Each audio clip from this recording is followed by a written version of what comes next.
Okay, ready? Let's go. Hello everyone and welcome back to my channel. If you're new around here, I'm Faye, I'm a personal stylist, and today we have a very exciting guest, my very first guest on this channel, my best friend Jamie. I'm really excited to introduce you to her because she has a similar, I want to say similar journey to mine in a sense that she's gone from one career to another quite recently actually, and so I really wanted to share her story with you in case you are in a similar boat and are wanting to get some insight from someone who has shared a similar story. So welcome, Jamie. Hi, thanks for having me. Thank you for agreeing to do this very last minute. We are currently on a little getaway in Byron Bay and we have a bit of time to kill before dinner, so I was like, do you wanna get on here? So we're here, and I just have a few questions that we're going to be going through today to learn a little bit more about her journey and how she got into the position that she's in right now. But before we do, Jem, would you like to share a little bit more about, I guess, what it is that you used to do and what you do now?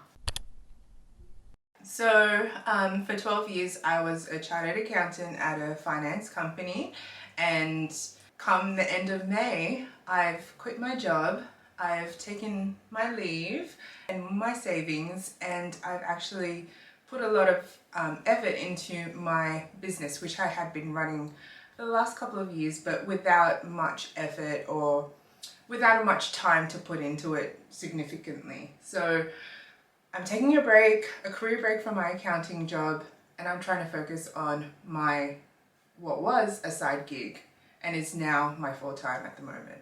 And what is this full-time gig that you're doing? This full-time gig is a pet accessories company. So we design and make these accessories here in Australia, in Sydney.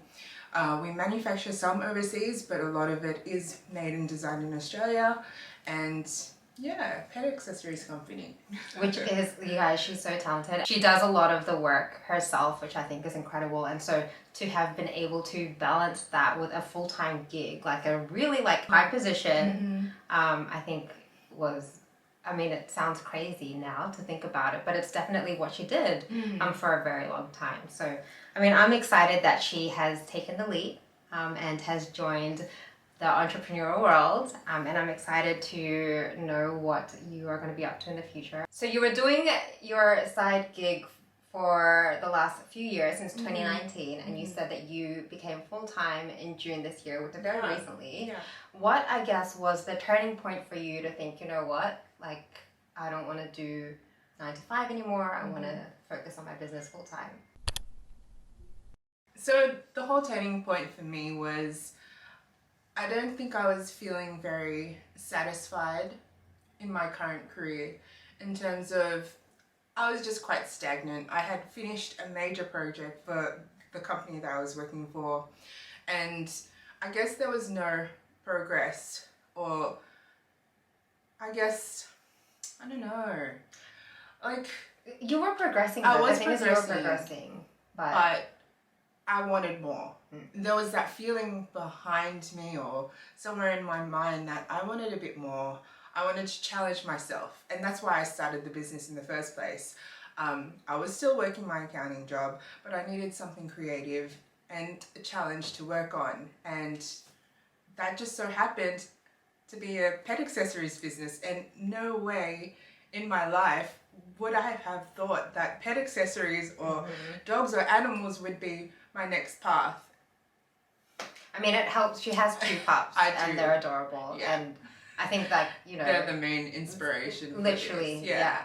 I also think that, you know, in life things happen for a reason, and so I feel like maybe that was like the little push that she didn't know that she needed to explore outside of what she has really known for the last 12 years, which is crazy. That's like a big chunk of your life. When you do accounting, as an accountant, you don't think of yourself as a creative person at all. And you come to realize that even though you're just working with numbers, you are creative in some way or form. You could be creative with how you use these numbers, not recommended in accounting, but you are creative, and this was my creative outlet.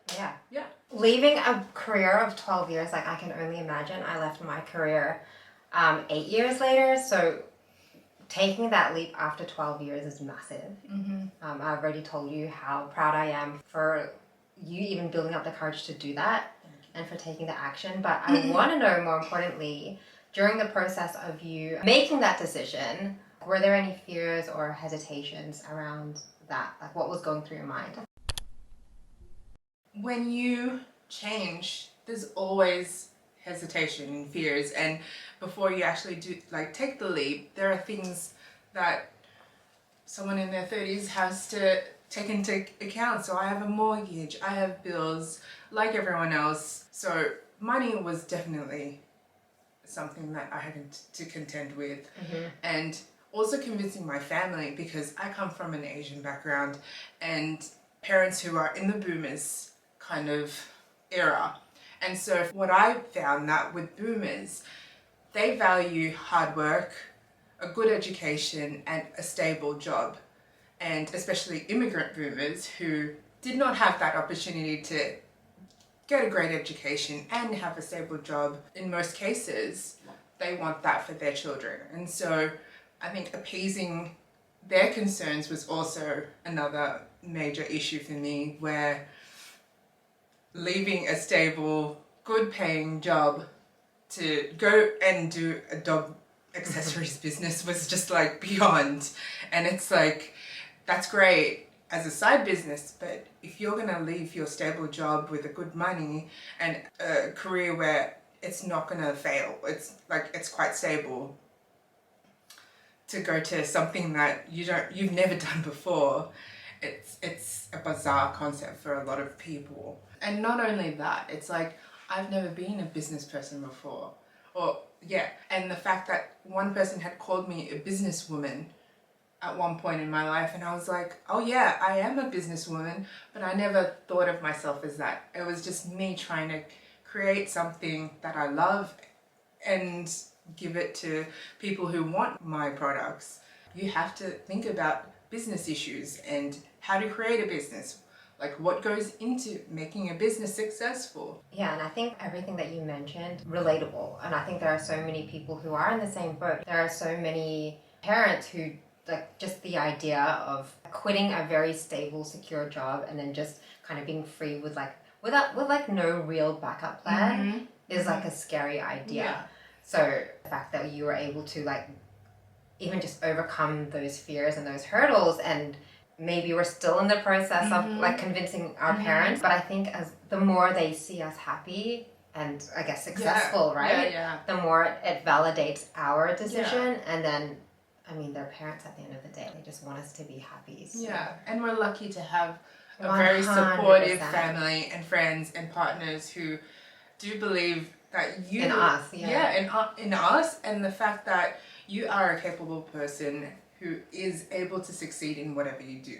Yeah. We're in very blessed positions to be able to have the freedom to choose what we want to do in our lives, which is amazing. What was that moment when you were like, you know what, I'm done, I don't want to do this anymore?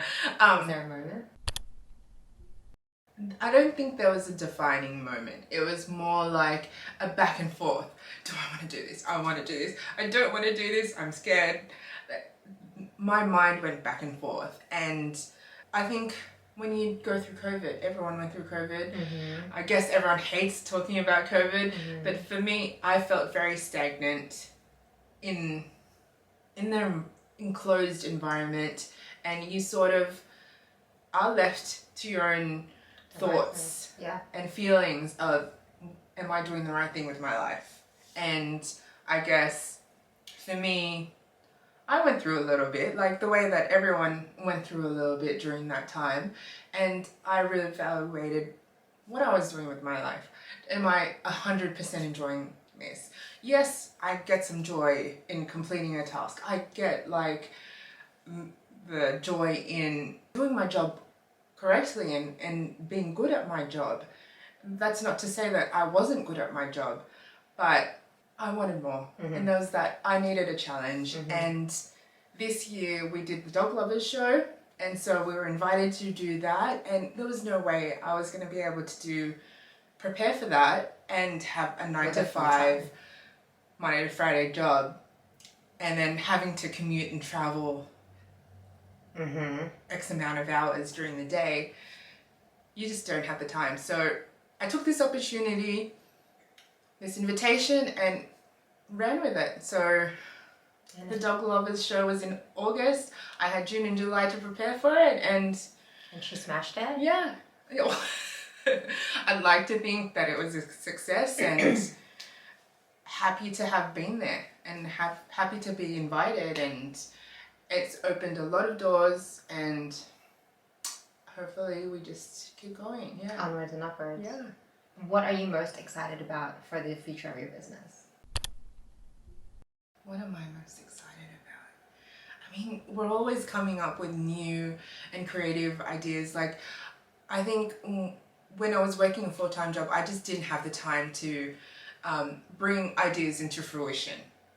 I never was able to look into designing harnesses and leads, a whole collection which is like entirely separate to what we were doing prior to quitting. So I was able to put my energy and time into that. So there's going to be more collections to come. There's going to be different products to come, and I'm excited for that. And I love that creative process, and like bringing something that I've written down in like a journal on a piece of paper, drawn it myself, and said, I'd love to do this at one point in my life, and I was able to do that, and hopefully we can do that multiple times over. Yeah. And the great thing about that is like, I mean, literally nothing is like set in stone, but that's the beauty of it all. Yeah. And the fact that you're able to continue to, work on it, evolve, change, grow, learn, challenge yourself is like, that's what you've been wanting this whole time. Exactly. And that's the whole thing. Like, you are not stagnant. You're constantly learning. You'll have setbacks, and some things will definitely fail, but you learn from that and you grow from that, and your business grows with that, and your community grows with you. So once you build your community. Yeah. So do you then have any advice for anyone who is in a similar boat, wondering which direction they should go with their careers? I think you just have to think of what you want and what you need in this particular stage in your life. I'm not saying that you have to quit your job and just pursue your passion, because that's not realistic for everyone in everyone's situation. It did take me a while to get to this point. I did save, I did build something in order for me to finally take that leap and quit and pursue a business. Even if you don't know what you're doing now, you will find what you're meant to do. It's just take the time to understand yourself and what you want, what you need, and what's best for you. I think that's it. Yeah. I mean, and that's it. Like, you hit the nail there. Like, it's not about like how quick you can quit. No. And it's not even about like really knowing what you want to be doing like right now. But and you don't even have to quit. You don't even have to quit. It might even just be like a change in environment, change in employers, a shift in... A little break, like a vacation. That's it. I've known people who have taken a career break. They've gone off and taught skiing for 3 months and then come back and have been renewed in their career. And even if you're not at the position, if you're able to make steps every day, every week, in order to get to that position, or in order to find out what your purpose is in life, then that's all you can ask for, really. Yeah.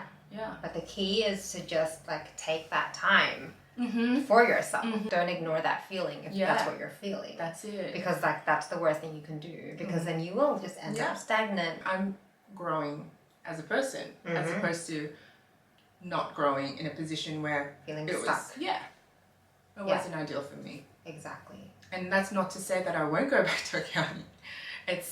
I'm in a career break, I'm learning, and if this doesn't suit me in the long term, then we evolve and we change and we figure out eventually what we want. No regrets. No. Yeah. Yeah. Live a life without regrets. Exactly. Speaking of regrets, was there anything during the process of you transitioning, like did you have any regrets? No. To be honest with you, I had no regrets. I think I was able to work on myself. Like, there's a lot of things that you need to work on on yourself in order to get to that position where, no, You don't I don't doubt regret yourself. that. Yeah. I don't regret that position, that decision that I made. For me, there's always a reason for something happening. If you take action for yourself, then there's no need for you to regret anything, because that's what you wanted at the time. And if it was the wrong decision, then you learn It was from still it. a decision. Yeah. Yeah, it was And it still was- your decision, and you learn from it. And what was meant to be will be. I mean, it sounds cheesy, but it's so true. It's Like, true. it's true. It sounds so cheesy. It does. It so sounds very cliche and self-motivating, Yeah. kind of thing. But it's once you true. work on yourself and you get to that position, then it's real. Yeah. Yeah. And I mean, like, we've lived it, we've experienced it, we're still experiencing it. And so, like, we can confidently say what will be. And Yeah. if it's meant to be, it's meant to be. Yeah. You know, I think after all of this, it's like really listening to yourself, trusting yourself, taking that time for yourself, like Yeah. really investing in yourself. Yeah. And at the end of the day, like, it's life. You're allowed to make mistakes. You're allowed to make Yeah. bad decisions. You can Yeah. also make good decisions. But at the end of the day, like, you are in control of that. Like, Yeah. that's the Yeah. moral of this story. Yeah. Basically. Exactly. Okay, amazing, Great. Jamie. Well, thank you so much for joining me Thanks for on this having little me. interview. Yeah. I mean, proud of you. I'm excited for you. I'm excited to see what the rest of this year has in store for you and what your future will hold. And to anyone who's watching who's in a similar boat, I hope that this has helped you, given you a little insight into what it could be like for you or how you could be thinking, what you could be doing. That's it from us. We have to jet to dinner now, but I hope that you enjoyed this little interview. If you did, I would love for you to give it a thumbs up and subscribe to this channel if you haven't already. And do let us know if you like these kind of interviews, because I mean, I love chatting about this, so do let me know. And I will see you in the next video. Thank you again, Jen. Thanks for having me. Bye. Bye, guys. Welcome back to time as of 1 June. 1 June. what year was that? Can we do this? 1 June? Like 1st of June? So Can you just do that again, please? okay, what's the question? Yeah. Thank you. Bye guys. Is this like give it a thumbs up?